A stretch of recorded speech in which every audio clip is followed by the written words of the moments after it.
Hello viewers, welcome to Compete IQ, your gateway to exam success. आज हम करेंगे target SSC 2025 series का class number 13।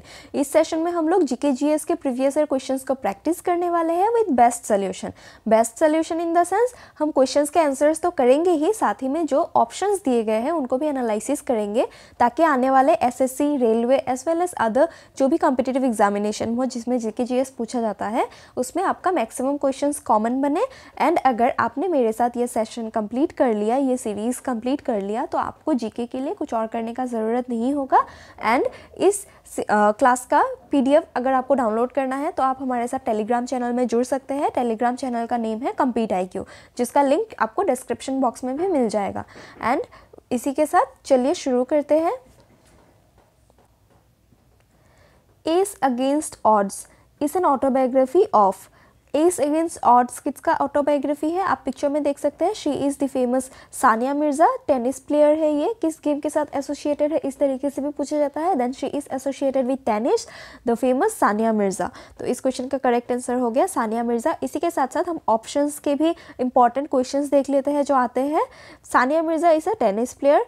Mary Kom जो एक बॉक्सर है, इंडियन बॉक्सर, उनका ऑटोबायोग्राफी क्या है? It is unbreakable. अनब्रेकेबल किसका ऑटोबायोग्राफी है पूछा जाता है, then it is Mary Kom. Hima Das क्या है? हिमा दास कौन से गेम से एसोसिएटेड है? Then she is an Indian sprinter, sprinting से एसोसिएटेड है, is also known as Dhing Express. Dhing Express किसको जाना जाता है? देन हिमा दास। दूती चंद किस स्पोर्ट के साथ एसोसिएटेड है? Then she is an Indian sprinter. इसी के साथ हम अगले क्वेश्चन में मूव करते हैं। Dashain is the longest and most important festival of dash. Dashain जो है जो बहुत ही इंपॉर्टेंट फेस्टिवल है, most important festival of Nepal है। ये देखिए इस तरीके से जो चावल का टीका लगाया जाता है इस फेस्टिवल में, बहुत इंपॉर्टेंट फेस्टिवल है, ये नेपाली लोग यूजुअली करते हैं। तो इस क्वेश्चन का करेक्ट आंसर हो गया नेपाल। इसी के साथ साथ हम बाकी स्टेट्स के भी इंपॉर्टेंट फेस्टिवल्स देख लेते हैं जो एग्जाम्स में पूछे जाते हैं। नेपाल के अदर फेस्टिवल्स जो इंक्लूड करते हैं इंपॉर्टेंट है तिहार, बिस्कट जात्रा। ये क्या है? ये नेपालीस न्यू ईयर है। अभी न्यू ईयर का टाइम है तो क्वेश्चंस बनने के चांसेस है। देन उधौली एंड उभौली, सभी स्टेट्स का, सभी कंट्रीज़ का आपको याद करने का ज़रूरत नहीं है, लेकिन this are our neighbouring countries and इनसे क्वेश्चंस बनता है तो आप लोग याद रखिए।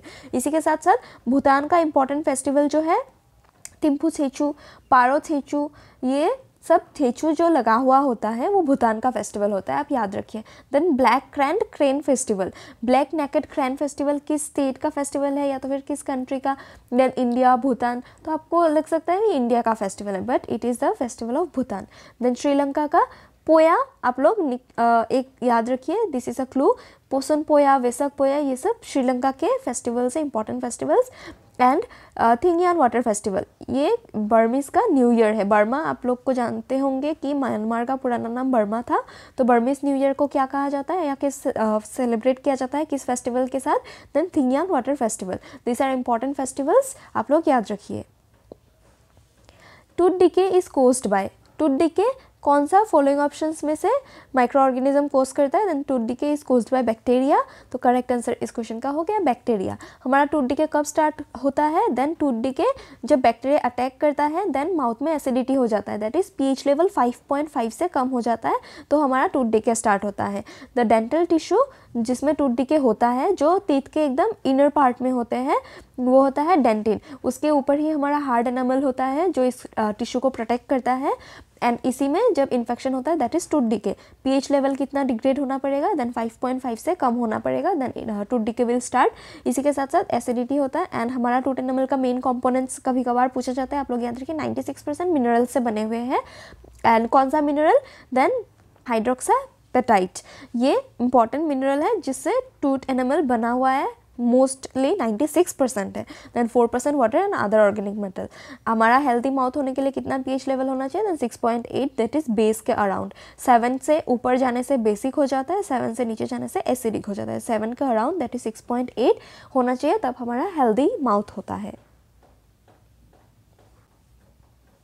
Which of the following rivers does not rise in the Nepal Himalayas. Nepal Himalayas में ओरिजिनेट नहीं होने वाला रिवर फॉलोइंग ऑप्शंस में से कौन सा है? देन कोसी, गंडक, घाघर, ये सभी गंगा के ट्रिब्यूटरीज है and it rises in the Nepal Himalayas. लेकिन नर्मदा अमरकंटक से ओरिजिनेट होता है and it does not rise in Himalayas. तो करेक्ट आंसर इस क्वेश्चन का हो गया नर्मदा। एंड हम ओरिजिनेट एक बार कहाँ से होते हैं देख लेते हैं रिवर्स। सोर्स ऑफ नर्मदा कौन सा है? देन अमरकंटक में एक स्मॉल रिजर्वॉयर है नोन एज नर्मदा कुंड, मध्य प्रदेश में लोकेटेड है, वहाँ से नर्मदा का ओरिजिनेट होता है। Then major flowing west rivers कौन कौन से हैं? नर्मदा एंड तापी है। कोसी कहाँ से ओरिजिनेट होता है? देन कोसी आपको अभी क्वेश्चन से ही पता चल गया, नेपाल हिमालय से ओरिजिनेट होता है, लेकिन ये मेनली 3 रिवर स्ट्रीम्स के संगम से होता है, confluence of 3 streams, Sun Kosi, Arun Kosi and Tamur Kosi. कभी कभार कुछ और नेम देके, फॉर एग्जांपल सन के जगह मुन कोसी दे देगा एंड कौन सा रॉन्ग ऑप्शन है, इस तरीके से पूछा जाएगा। तो आप लोग याद रखिए Sun Kosi, Arun Kosi and Tamur Kosi and origin in the Nepal region of Himalayan region of Nepal and Tibet. Then Ghaghara कहाँ पे ओरिजिनेट होता है? ये मापचू चुंगो ग्लेशियर में ओरिजिनेट होता है, जो again Tibetan प्लेटू that is Nepal Himalayas में लोकेटेड है।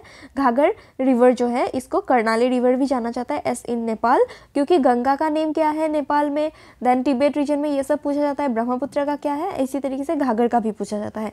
It is known as Karnali river in Nepal and Mapcha Tsangpo in Tibet. Tsangpo किसे जाना जाता है इन तिब्बत? ये भी इंपॉर्टेंट क्वेश्चन है। देन सांगपो ब्रह्मपुत्र रिवर को जाना जाता है इन तिब्बत। गंडक या गंडकी रिवर जो है वो कहाँ से ओरिजिनेट होता है? देन नुबाइन हिमल ग्लेशियर से ओरिजिनेट होता है, जो अगेन हिमालयस में लोकेटेड है। एंशिएंट नेम ऑफ गंडक पूछा जाता है, then it is Sadanira. Which of the following statements is not true about plateaus? Plateaus के बारे में कौन सा फॉलोइंग स्टेटमेंट ट्रू नहीं है? Then Deccan plateau is one of the oldest plateau in India, correct है। A plateau is elevated flat land, ये भी करेक्ट है। जो एलिवेटेड हिली लैंड होता है वो हिल्स कहा जाता है या तो फिर माउंटेन, लेकिन एलिवेटेड है बट फ्लैट है, दैट इज प्लेचू। ये आप देख सकते हैं पिक्चर में। Plateaus are rich in mineral deposits, it is also true. Then Marwar plateau is the highest plateau in the world, it is not true. कौन सा प्लेचू हाईएस्ट प्लेचू है? Then Ladakh plateau is the highest plateau in the world. तो correct answer इस question का हो गया, that is wrong statement. मरवाड़ plateau is not the highest plateau. Highest plateau कौन सा है? Then Ladakh plateau is the highest plateau in India and Deccan plateau जो है वो लार्जेस्ट प्लेचू है। हाईएस्ट एंड लार्जेस्ट में आप लोग कंफ्यूज मत होइए। लार्जेस्ट कौन सा है? Then Deccan plateau. हाईएस्ट कौन सा है? लद्दाख प्लेचू। इसका हाइट कितना है? Then 3000 metres from mean sea level. Chota Nagpur plateau कहाँ पे लोकेटेड है, इस तरीके से पूछा जाता है। Then it covers states of Jharkhand, Odisha, West Bengal, Chhattisgarh. Nagpur plateau जो है स्मॉलेस्ट प्लेचू है। इस क्वेश्चन से आपको ये पता चल गया कि highest plateau, largest plateau and smallest plateau कौन सा है, तो आप लोग याद रखिए। एंड मरवाड़ प्लेचू किस स्टेट में लोकेटेड है? देन राजस्थान एरिया में मरवाड़ प्लेचू लोकेटेड है। वो लार्जेस्ट नहीं है, ना ही हाईएस्ट है, ना ही स्मॉलेस्ट है। ये तीनों इंपॉर्टेंट है, आप लोग याद रखिए। ये आप देख सकते हैं प्लेचूस का ये मैप जो है, इसमें आपको हेल्प होगा। ये देखिए, ये मरवाड़ प्लेचू राजस्थान रीजन में, then Maharashtra plateau since Deccan area में पूरी तरीके से डेक्कन प्लेचू है। इसके डिफरेंट स्टेट्स में जो पार्ट्स फॉल होते हैं उनको अपना अपना नाम दिया जाता है। कर्नाटका रीजन में कर्नाटका प्लेचू, तेलंगाना प्लेचू, इस तरीके से। Military commanders in Akbar's court where called dash. Military commanders जो थे अकबर के कोर्ट में, उनको क्या कहा जाता था? Then they were known as faujdars. आप लोग कोटवाल से कंफ्यूज हो सकते थे, they were police officers but not in Akbar's court. Akbar के कोर्ट में जो मिलिट्री कमांडर्स थे वो थे फौजदार। तो इस क्वेश्चन का करेक्ट आंसर हो गया फौजदार। इसी के साथ साथ अकबर के रीजन में जो इंपॉर्टेंट पर्सनैलिटीज़ थे जिनका डिफरेंट डिपार्टमेंट का हेड्स को डिफरेंट नेम से जाना जाता था, ये पूछा जाता है एग्जाम्स में। हम लोग एक बार देख लेते हैं। प्राइम मिनिस्टर को क्या कहा जाता था? वकील।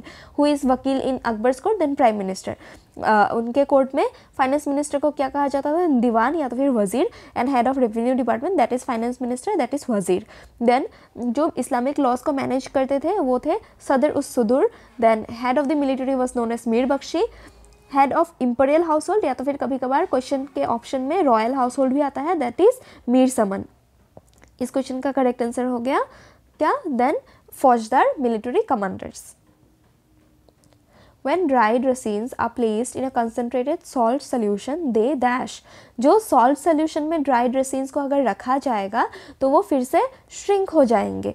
क्यों ऐसा है? Then salt is a hypertonic solution, जिसमें सॉल्ट का सोल्यूशन में वाटर कम रहता है as compare to the dried raisins. And ये एक हाइपरटोनिक सोल्यूशन हो या तो फिर कोई भी सोल्यूशन हो, ये नॉर्मल फेनोमेना है, नेचुरल फेनोमेना कि water moves from concentration of higher region to lower region. तो सिंस सॉल्ट सोल्यूशन में वाटर कम होता है एंड रेसिन्स के अंदर ज़्यादा होता है, तो ये इसका वाटर जो है सॉल्ट सोल्यूशन में चला जाता है एंड ये फर्दर श्रिंक हो जाता है। लेकिन वहीं पे अगर नॉर्मल वाटर में रखा जाए तो ये लोग स्वेल हो जाएंगे, दैट इज़ फूल जाएंगे, वाटर एब्जॉर्ब कर लेंगे। इस क्वेश्चन का करेक्ट आंसर है श्रिंक, एंड रीजन मैंने बता दिया, due to exosmosis, that is osmosis, the movement of water from higher concentration to lower concentration reason is osmosis, and ये एक्स ऑस्मोसिस की वजह से होता है कि अंदर से बाहर जा रहा है water. Which of the following statements is not true? The following statement which is not true from the following reason is elephant use their tails to keep themselves cold. ये ही wrong है. बाकी elephant sleep only for 2 to 4 hours a day. It is totally correct. देखिए इस तरीके से भी question पूछा जाता है, तो आप लोग थोड़ा ध्यान दीजिए. जो एनिमल्स इंपॉर्टेंट है, लाइक प्रोजेक्ट एलिफेंट है, प्रोजेक्ट टाइगर है इंडिया में, तो एलिफेंट्स एंड टाइगर्स इन सब के इंपॉर्टेंट जो एनिमल्स हैं उनके फीचर्स कभी कभार पूछे जाते हैं. सबका याद करने का जरूरत नहीं है, but the important animals from India's perspective वो आप लोग याद रखिए. Elephants love to play with mud and water, ये भी करेक्ट है. An adult elephant can eat more than 100 kilograms of leaves and twigs in one day, ये भी करेक्ट है. ये सभी करेक्ट है, but elephant do not use their tail to keep themselves cold. Instead ये लोग कम्युनिकेट करने के लिए या तो फिर रब करने के लिए, स्क्रैचिंग करने के लिए यूज करते हैं टेल को. कुछ इंपॉर्टेंट हम लोग देख लेते हैं पॉइंट्स इसी के साथ साथ. जो एलिफेंट्स होते हैं उनको एक मेल नहीं फीमेल मैट्रियार्क मतलब फीमेल लेडी जो ओल्डेस्ट होती है ग्रुप में वो लेड करती है, देन हेड होती है that is female. Gestation period that is कितने मंथ्स के लिए बच्चे को कोक में रखा जाता है, almost 2 years that is 22 months के लिए बेबी को कोक में रखा जाता है. सिंगल बेबी होता है उसके बाद. एंड एवरेज लाइफ एक्सपेक्टेंसी कितना होता है एलिफेंट का, देन 70 years. एंड 18 years में उन लोग एडल्ट होते हैं. हाईएस्ट स्टेट कौन सा है in elephant population, then it is Karnataka and followed by Kerala. Then project elephant जो है इससे बहुत सारे क्वेश्चंस बनते हैं एग्जाम्स में. ये आप लोग याद रखिए किस ईयर में लॉन्च हुआ था. सेंट्रल गवर्नमेंट स्पॉन्सर्ड है, 1992 में लॉन्च हुआ था in the month of February. इसको almost out of 28 states and union territories 22 ने इम्प्लीमेंट कर दिया है. कौन से मिनिस्ट्री के अंदर आता है project elephant, then ministry of environment, forest and climate change के अंदर आता है. वर्ल्ड एलिफेंट डे किस डे को सेलिब्रेट किया जाता है, on 12th of August we celebrate world elephant day every year. And there are around 28,000 elephants in Kerala, जिसमें से कर्नाटका हाईएस्ट स्टेट है एंड 25% एलिफेंट्स कर्नाटका में है. Which of the following is a comprehensive and in-depth analysis of a country's financial sector done by World Bank and IMF in developing and emerging market countries? Then it is Financial Action Assessment Program. ये क्या है? Then ये एक joint program है done by World Bank and IMF to assess the countries और developing countries, emerging market जहाँ पे उनका financial sector assessment करने के लिए ये एक joint program है. तो इस क्वेश्चन का करेक्ट आंसर हो गया Financial Assessment Sector Program. Then इसी के साथ साथ कुछ इंपॉर्टेंट पॉइंट्स देख लेते हैं. लाइक IMF ये ऑर्गेनाइजेशन जो है ये कब फाउंड हुआ था, then it was found in July 1994 at the Bretton Woods conference. Bretton Woods conference associated है with World Bank as well as IMF, आप लोग याद रखिए. एंड इन दोनों को ट्विंस भी कहा जाता है, that is world bank and IMF. Headquarter कहाँ पे है, देन वाशिंगटन DC. एंड कितने मेंबर कंट्रीज है प्रेजेंटली, 189. प्रेजेंटली IMF की मैनेजिंग डायरेक्टर कौन है, then it is Kristalina Georgieva. ये पहले भी थी, ये फिर से रीएलेक्ट हुई है 2024 के एंड में, तो इम्पॉर्टेंट है आप लोग याद रखिए. इसी के साथ साथ वर्ल्ड बैंक जो है ये भी 1944 ब्रेटन वुड्स कॉन्फ्रेंस में एस्टेब्लिश हुआ था, मैंने अभी बताया. एंड इसका हेडक्वार्टर कहाँ पे है, then Washington DC. Currently world bank कितने कंट्रीज़ के साथ एसोसिएटेड है या तो फिर कितने कंट्रीज़ ओन करते हैं, then 187 countries. And world bank जो है ये एक ग्रुप है कितने इंस्टीट्यूशंस का, 5 इंस्टीट्यूशंस का. मोस्ट इंपॉर्टेंट जो है वो है IBRD एंड IDA.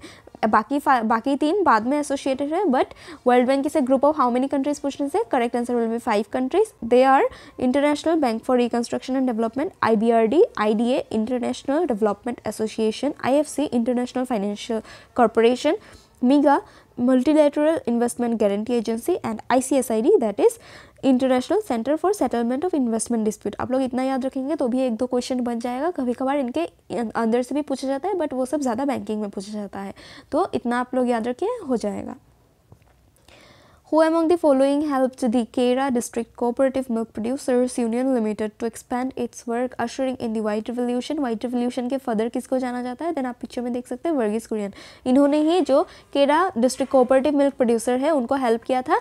एंड इनके हेल्प के बाद ही जो अमूल है, अमूल इंडस्ट्री या तो फिर अमूल कॉर्पोरेशन का जो इंडिया का भी टॉप डेयरी ब्रांड है वो एस्टेब्लिश हुआ. तो इस क्वेश्चन का करेक्ट आंसर है वर्गीस कुरियन. इसी के साथ साथ कुछ इंपॉर्टेंट पॉइंट्स इनको, that is doctor Verghese Kurien को मिल्कमैन ऑफ इंडिया भी कहा जाता है, father of white revolution in India and operation flood ये किसके साथ एसोसिएटेड है, देन मिल्क या तो फिर वाइट रिवोल्यूशन के साथ एसोसिएटेड है, ये भी क्वेश्चन पूछा जाता है, आप लोग याद रखिए। इसी के साथ अमूल ब्रांड का एस्टेब्लिश हुआ था इनके एफर्ट से in Gujarat and Amul is a dairy cooperative industry. कब फाउंड हुआ था? 1946 में इन आनंद गुजरात। देन इसके साथ दूसरे जो ऑप्शंस में दिए गए थे उनका एक बार इंपॉर्टेंस देख लेते हैं। दैट इज़ मुरलीधर देवदास आमटे, ये better known as Baba Amte, ये किस वर्क के साथ एसोसिएटेड है? Then he was associated with leprosy. इनको कई सारे प्राइजेस मिले हैं जो पूछा जाता है कभी कभार, UN human rights prize in 1988, Templeton prize 1990 and Gandhi peace prize 1999। ये सबसे इंपॉर्टेंट है, आप लोग याद रखिए। एंड ये नर्मदा बचाओ आंदोलन के साथ भी एसोसिएटेड थे, जो मेधा पाटकर के साथ एसोसिएटेड है। देन सुंदरलाल बहुगुणा क्या कौन है? Then he was an Indian environmentalist जिनका डेथ कोविड-19 में हुआ। उसके बाद इनका क्वेश्चंस पूछा जा रहा है। He was the leader of Chipko movement जो 1970s में हुआ था। Bahuguna that is Sunderlal Bahuguna, he also led the anti Tehri dam movement from early 1980s to 2004। ये सभी पॉइंट्स याद रखिए, इसके अलावा आपको कुछ और याद रखने का ज़रूरत नहीं है, आपका काम बन जाएगा। इसी के साथ हम इस सेशन को यहीं पर रैपअप करते हैं। बाकी आप लोगों से एक कंप्लेंट है कि आप लोग शेयर लाइक नहीं कर रहे हो एंड आई थिंक आप लोग को ये सेशन अच्छा नहीं लग रहा। अगर ऐसा ही चलता रहा देन मैं ये डिसकंटिन्यू कर दूँगी। मैं आपको गारंटी दे सकती हूँ कि इतना डिटेल क्लास आपको यूट्यूब में कहीं पे भी नहीं मिलेगा। अगर फिर भी आप ऐसा सपोर्ट नहीं करेंगे तो इसको डिसकंटिन्यू करना पड़ेगा। एंड बाकी कैसा लगा कमेंट बॉक्स में ज़रूर मेंशन कीजिए। अगर हेल्प हुआ हो देन लाइक करें, शेयर करें एंड चैनल को सब्सक्राइब कर दें। And thank you.